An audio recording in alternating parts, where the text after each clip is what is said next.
देखिए question number 9 क्या कहता है। क्वेश्चन नंबर 9 लिखा है कि समान परिमाण वाले एक कूलम की दो आवेश निर्वात में परस्पर दूरी पर स्थित है। देखिए जैसे मान के चलिए कि ये आपका Q1 और ये आपका Q2, ये कितनी दूरी पर रखे गए हैं, तो कह रहा है कि इसका भी मान दे रखा है कि 1 कूलम और इसका भी मान दिया है 1 कूलम। उसके बाद कह रहा है कि निर्वात में स्थित इनके बीच अब ये दूरी नहीं दे रखा है, दूरी जो भी हो मान लेते हैं कि R है। तो कह रहे हैं कि इनके बीच जो बल लगता है यह बल हमारा 9 × 10 की घात 9 रखा है, 9 × 10 की घात 9।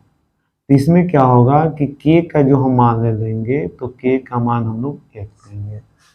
फिर इसमें आगे लिखा है कि यदि इन्हें 80 परावैद्युतांक के मतलब K का मान अब वही है आवेश Q1 और Q2, इसका भी 1 कूलम और इसका भी 1 कूलम।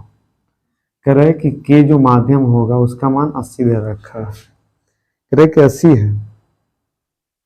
तब कह रहे कि अब इनके बीच जो बल लगेगा इस बल का मान कितना होगा, तो पहले हम इसके लिए निकाल देंगे। तो हमारा कितना 9 × 10 की घात 9 बराबर 1/4 पाई वाला, तो भी 9 × 10 की घात 9। Q1 का मान 1 भी, Q2 का मान भी 1 बटे में अब K का मान तो 1 रखेंगे और ये क्या है आपका R का स्क्वायर है। ठीक है, अच्छा ये हमारा काम हो गया।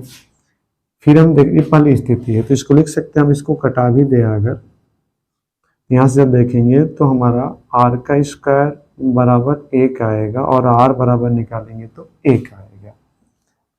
अब ये कह रहा है कि जब रखेंगे हम इस पे तो कह रहे हैं कि F बराबर 1/4 पाई एप्सिलॉन 0 × K, क्योंकि K में उसका मान हमने क्या 1 रखा था, वायु था। तो Q1